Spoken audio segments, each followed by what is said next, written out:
Friends, स्वागत है आपका अपनी ऑनलाइन क्लासेस के अंदर। बढ़ते हैं हमारे अगले क्वेश्चन की तरफ। Right the meaning and the significance of infrastructure. Infrastructure का मीनिंग और सिग्निफिकेंस हमको यहाँ पे डिस्कस करना है। रूरल इंफ्रास्ट्रक्चर का इसको दो तरीके से, तीन तरीके से और पूछा जा सकता है आप लोगों से। Explain the specific programmes launch for the rural infrastructure development. Rural infrastructure development के लिए क्या क्या प्रोग्राम्स रखे गए हैं, मेंशन करे गए हैं। Describe the meaning, importance the programmes of the rural infrastructure. Rural infrastructure के मीनिंग, प्रोग्राम, रिफॉर्म्स के बारे में भी हमको इस क्वेश्चन के अंदर डिस्कस करना है। Also explain the objectives of the Rajiv Gandhi drinking water mission. Rajiv Gandhi drinking water mission के बारे में भी इस क्वेश्चन के अंदर डिस्कस करेंगे। ऐसे भी देखेंगे प्रधानमंत्री ग्राम सड़क योजना के ऊपर। तो स्टार्ट करते हैं इस क्वेश्चन को। Infrastructure is the backbone of any country. किसी भी कंट्री का बैकबोन हमारा इंफ्रास्ट्रक्चर ही होता है। It plays a very important role in supporting the nation's economic growth. Nation की इकोनॉमिक की ग्रोथ के लिए ये बहुत ही ज्यादा इंपॉर्टेंट साबित होता है। And the same in the case with the India. If we walk about the rural infrastructure in the country, अगर रूरल इंफ्रास्ट्रक्चर की बात करें हमारी कंट्री के अंदर, then it is a crucial for agriculture, agro industries in the poverty alleviation in the rural areas. तो ये बहुत ज्यादा इंपॉर्टेंट है कि एग्रीकल्चर के ऊपर हम ध्यान दें, एग्रीकल्चर की बेस्ड इंडस्ट्री के ऊपर ध्यान दें और पॉवर्टी को रिमूव करने के ऊपर ही हम लोग ध्यान दें। Typically the rural infrastructure in the country encompasses the rural roads, major dams and the canal works for the irrigation and the drainage, rural housing, rural water supply, rural electrification and the rural telecommunication connectivity। अब ये जो rural infrastructure की बात हम यहाँ पे कर रहे हैं, तो उसके अंदर क्या क्या चीजें क्रिएट होती है भाई। रूरल रोड्स आ गई, कैनाल रोड्स आ गई, वाटर सप्लाई आ गया, इलेक्ट्रिसिटी वगैरह आ गई रूरल के अंदर, टेलीकम्युनिकेशन की फैसिलिटीज आ गई। ये सारी चीजें हमारी रूरल एरियाज के अंदर का ही पार्ट है। इंपॉर्टेंस देख लेते हैं हम रूरल इंफ्रास्ट्रक्चर का इंडिया के ऊपर क्या इंपॉर्टेंस है। Basically the rural infrastructure has potential to provide the basic amenities to the people that can improve their quality of life, जो क्वालिटी ऑफ लाइफ को इंप्रूव कर सकते हैं। To give an example, development of the rural infrastructure can lead to improve the access to the market centre. यहाँ पे अपन market centre को कैसे lead up कर सकते हैं for the rural procedure producers, better availability of the inputs के लिए better availability क्या हो सकती है, and raw material at the reduce price and improve mobility, और मोबिलिटी को भी धीरे धीरे इंप्रूव करना। Here is a look at how different sections of the rural infrastructure played their role in improving the rural economy। Rural economy के अंदर हम कैसे डिफरेंट सेक्टर्स प्ले कर सकती है अपना एक रोल को। सबसे पहले हम बात करते हैं रूरल रोड इंफ्रास्ट्रक्चर की बात करते हैं। It provides the mobility and the connectivity to the people living in the rural areas. ये मोबिलिटी और कनेक्टिविटी प्रोवाइड करते हैं जो लोग रूरल एरियाज के अंदर रहते हैं। It also provides the much needed boost to the agriculture activities by making the available water. Agriculture activities के अंदर भी ये पार्टिसिपेट करते हैं, जैसे वाटर हो गया, सीड्स हो गया, या जो भी रॉ मटेरियल्स यूज आते हैं फार्मर्स के द्वारा। By improving the connectivity, the rural roads also enhances the employment opportunities for the rural people. ये एम्प्लॉयमेंट अपॉर्चुनिटीज को भी लीड करता है। रूरल एरियाज के जितने भी लोग हैं उनको एक एम्प्लॉयमेंट के लिए भी डेवलपमेंट मिलता है। Thereby increasing the livelihood opportunities भी इंक्रीज होती है। Rural roads also ensures that the rural areas are served with the better services and the benefits offered by the state reach and the far affluent areas easily। दूर दूर के जो areas होते हैं, remote areas जो होते हैं, इनके अंदर भी हम हमारी सर्विसेज को बहुत इजीली हम दे सकते हैं। They can even provide the access to the education and the health services. Education और हेल्थ सर्विसेज भी प्रोवाइड करने में गवर्नमेंट यहाँ पे हेल्प करती है इंफ्रास्ट्रक्चर को। रूरल इलेक्ट्रिफिकेशन का मतलब क्या है? It is basically catered with the requirement of agriculture and the other activities, irrigation, including irrigation pump sets, small and the medium industries, khadi in the village industries, cold storage chains, healthcare and the education। यहाँ पे rural electrification infrastructure का मतलब क्या है? Education के point of view से, health के point of view से, pump set, small medium industries के पॉइंट ऑफ व्यू से, कॉटेज इंडस्ट्री के पॉइंट ऑफ व्यू से, कुछ चीजें रूरल एरियाज के अंदर होनी ही होनी चाहिए। Rural water supply system, it can lead to the sustainability of the system. ये लीड करता है हमारी सस्टेनेबिलिटी को and the source and tackle the problem of the water quality, और वाटर क्वालिटी की प्रॉब्लम को भी ये टैकल करता है। Thereby increasing the good health of the people, जहाँ पे हेल्थ के ऊपर मेन एम्फेसिस डाला जाता है लोगों की। Rural housing infrastructure, rural housing infrastructure क्या होता है? It has the potential to improving the living standard of the people. लोगों के लिविंग स्टैंडर्ड को भी इंप्रूव करता है ये। Overall and as per the various studies, the development of the rural power, irrigation, water, sanitation and the road infrastructure can increase the productivity. जहाँ पे productivity को भी बढ़ाया जा सकता है, सेविंग्स और इनकम या टूरिज्म या फिर रिजल्ट्स यहाँ पे मिल सकते हैं हमारी जॉब और हेल्थ के रूरल एरियाज के अंदर। स्कोप क्या है डेवलपमेंट का रूरल इंफ्रास्ट्रक्चर के अंदर, इंडिया के अंदर भाई कितना स्कोप है रूरल इंफ्रास्ट्रक्चर को डेवलप करने का। सबसे पहला पॉइंट है हमारे पास, as per the road statistics publish by the central government for the year 2012-13, rural roads span 60.39 kilometre of every 100 kilometre. हमारे यहाँ पे हर 100 किलोमीटर में 70%, ऑलमोस्ट 70% एरिया हमारा रूरल ही है। The sad part is that most of these rural roads in the country are bad shape of boy. सबसे घटिया पार्ट यही है कि रूरल रोड्स की जो शेप्स है वो बहुत ही गंदी तरीके से बनी हुई है, पुअर क्वालिटी है हमारे पास, and unable to withstand the load of the heavy farm equipment, और बड़े बड़े इक्विपमेंट्स के ट्रांसपोर्टेशन यहाँ पे नहीं हो सकते हैं। They are by affecting the rural population quality of life and the ability of the farmers to transport their produce to the market. और फार्मर्स को एबिलिटी नहीं, फार्मर्स भी इस रीच पे नहीं पहुंच पाते कि वो दूर दूर जगह अपने प्रोडक्ट्स को सप्लाई कर सकते हैं। Further, the rural surface roads is just 33% of the total rural roads network in India. Is सिर्फ 33% नेटवर्क ही हमारा बिल्डअप होता है, and remaining are the kachcha roads which are highly vulnerable and inaccessible particularly during the rainy season. और बहुत सारे कच्चा road भी हैं जो कि एक्सेसिबल नहीं होते एक पर्टिकुलर रीजन के अंदर। Thus there is increasing need for the surface rural roads in the country. इसलिए कंट्री के अंदर हमारी सरफेस रोड्स के अंदर बहुत ही ज्यादा नीड की जरूरत है हमको।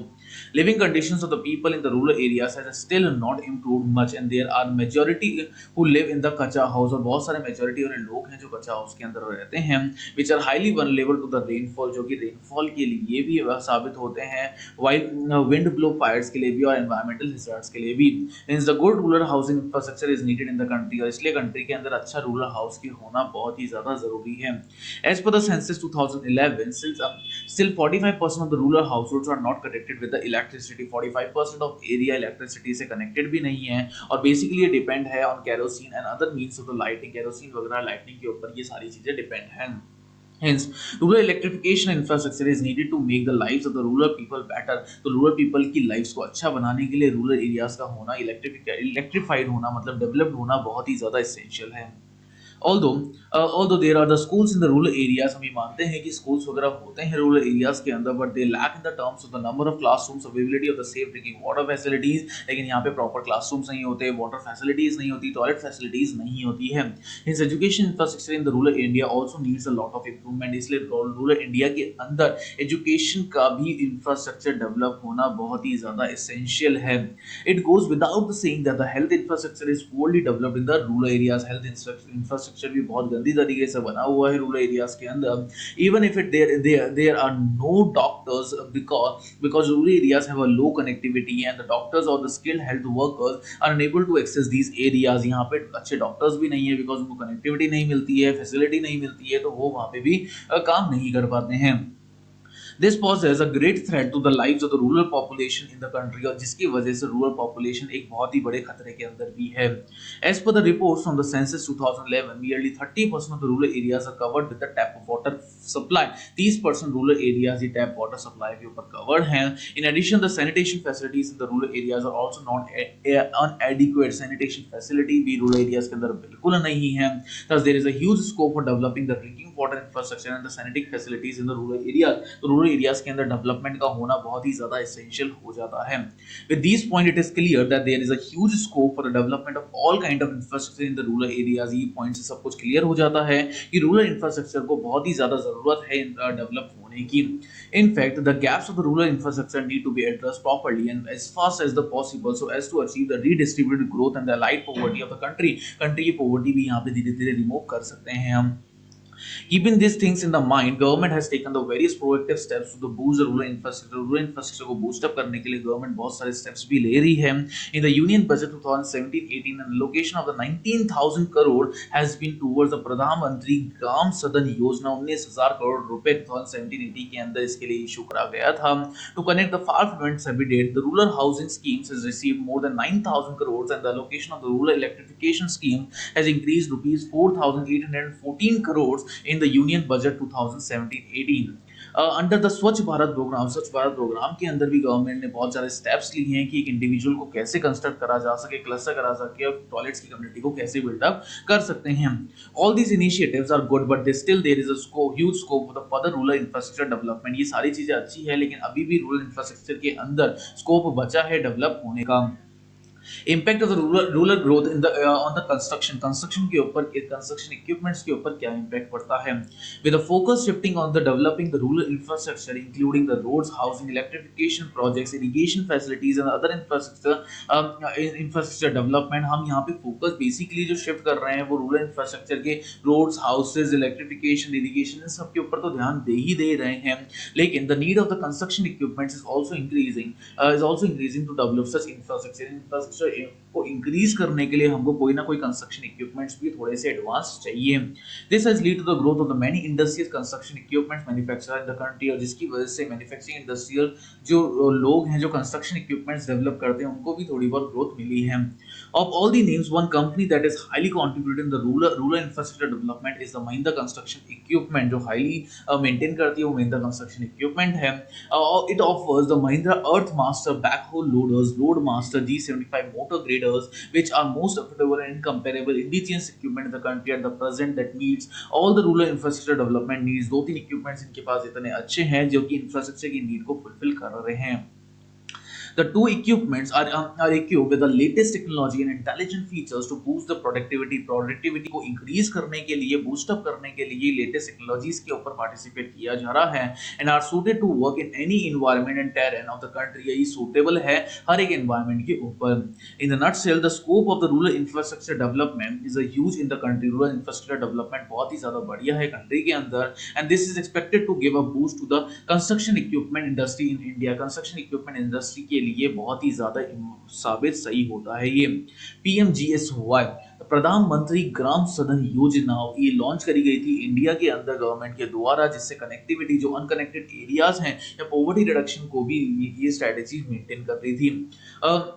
Government of India has endeavored to set the high and the uniform technical and the management standards in facilitating the policy development and the planning at the state level in order to ensure the suitable management। एक suitable management को ensure करने के लिए connectivity बहुत ही ज़्यादा important है, poverty को remove करना बहुत ज़्यादा important था। And the planning at the state level in order to ensure the sustainable management of the rural roads network। rural roads के network को एक sustainable management दे सकें, futuristic बना सकें उनको, ये भी एक इस योजना का उद्देश्य था।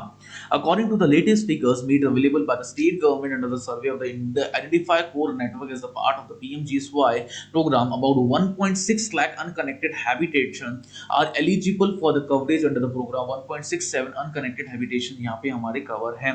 This involves the construction of about 3.71 lakh kilometer, 3.71 lakh kilometers का construction यहाँ पे include है roads का for the new connectivity and 3.68 lakh kilometer under the upgradation, और 3.68 lakh हमारी upgradation के अंदर रोल परफॉर्म कर रहा है।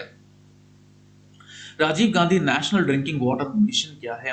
The Accelerated Rural Water Supply Program was introduced in the 1972-73 by the Government of India। Government of India के अंदर इसको रेगुलेट किया गया था to assist the state and the union territories to accelerate the pace of the coverage of the different water supply। Water supply के लिए basically योजना बनाई गई थी। The program was given the mission to approach the launch technology mission for the drinking water। Drinking water के लिए एक technological mission चाहिए था and related water management is and also known as the National Drinking Water Mission भी इनको बोला गया था 1986 के अंदर। The NDWM was renamed by the Rajiv Gandhi National Drinking Water Mission in 1991। 1991 में इसका नाम राजीव गांधी हो गया था। Rural water supply being a state subject, the state government has been implemented the rural water supply program under the minimum needs program। minimum needs program के अंदर इसको launch करा गया था। The central government through the RGND and NDWM supplement the efforts of the state government providing the assistance to the accelerated rural water supply program। अब basically इनका main उद्देश्य यही था कि हर जगह घर घर में पानी की सप्लाई बहुत अच्छे से होनी चाहिए। The silent features of the revised policies for the implementation of the accelerated rural water supply program during the 9th period plan, ये बेसिकली जो रिवीजन हुआ था ये 9th पीरियड प्लान के अंदर हुआ था। क्या क्या रिवीजन हुए थे उनके भी पॉइंट्स हम लोग देख लेते हैं यहाँ पे। The present allocation of the criteria, the funds of the ARWSP, the state based normative criteria should be replace in the need based approach. Need के हिसाब से चीजों को दिया जाएगा, ऐसा नहीं अनलिमिटेड सप्लाई दी जाएगी किसी भी वाटर की। The state have the large number of the node covered and the quality affected habitations in the drought prone areas के अंदर कोई ना कोई quality affiliations भी हैं यहाँ पे build up desert regions in the hard rock areas would get the more allocation than the states will end to it with the water resources के साथ साथ हर एक resource का होना बहुत ही ज़्यादा important है, ये भी बनाया गया था यहाँ पे decentralization of the powers need to the state for the implementation of the submission programme की implementation के लिए डिसेंट्रलाइजेशन का होना बहुत ज्यादा जरूरी है, पावर्स को डेलीगेट होना बहुत ज्यादा जरूरी है। enhancing the ceiling operations and maintenance of the present level of the 10% to 15% of the annual plan allocation 10 से 15% का होना चाहिए annual plan location हमारे पास, are providing 100% funds to the nascent program and the HRD R&D IEC and the management information system, 100% funds हम basically R&D management information के ऊपर भी लगा सकते थे। Institutionalizing communities based on a demand-driven rural water supply programs with a cost-sharing instrument by the communities, gradually replacing the current supply-driven। अब जैसे जैसे इंस्टीट्यूलाइजेशन आ रहा है, मतलब नई नई इंडस्ट्रीज डेवलप हो रही है, नई नई एजुकेशन इंफ्रास्ट्रक्चर डेवलप हो रहे हैं, तो अलग अलग तरीके से हम इन प्रोग्राम्स को लॉन्च कर रहे हैं, लोगों को पार्टिसिपेट करवा रहे हैं कि इन सप्लाई प्रोग्राम के अंदर लोगों को पार्टिसिपेट हो और लोग भी इनके साथ साथ थोड़े बहुत एजुकेटेड हों। Institutional water quality monitoring and the surveillance system out of 1.43 million rural habitants in the country के अंदर 1.43 जो मिलियन रूरल हैबिटेंट्स है वो यहाँ पे इन्वॉल्व होते हैं। 1.40 million habitants have to access the safe drinking water, जिनको सेफ ड्रिंकिंग वाटर मिलता है, and special efforts are made for the ensuring the sustainability of the facilities provided under the accelerated rural water supply programme. और अलग अलग sustainability भी हम लोगों को प्रोवाइड करी जाती है रूरल प्रोग्राम्स के लिए। Special emphasis is being given to the areas affected with the quality problems। quality problems से जितने भी areas हैं वो भी बहुत ही ज़्यादा इफेक्ट किए जाते हैं due to the excess fluoride, arsenic, iron and other pollutants, अलग अदर पॉल्यूटेंट्स भी इसके अंदर इन्वॉल्व होते हैं, कंटिन्यू इन्वॉल्व होते हैं। तो ये पूरा डिटेल हमने डिस्कस कर लिया है रूरल इंफ्रास्ट्रक्चर प्रोग्राम्स के बिल्डअप के बारे में, कौन कौन से प्रोग्राम्स, कौन कौन से इवेंट्स या कौन कौन सी योजनाएं आई है, क्या कैसे फायदा हुआ है हर एक चीज के ऊपर। उम्मीद करते हैं आपको समझ में आ गया होगा। Thank you so much.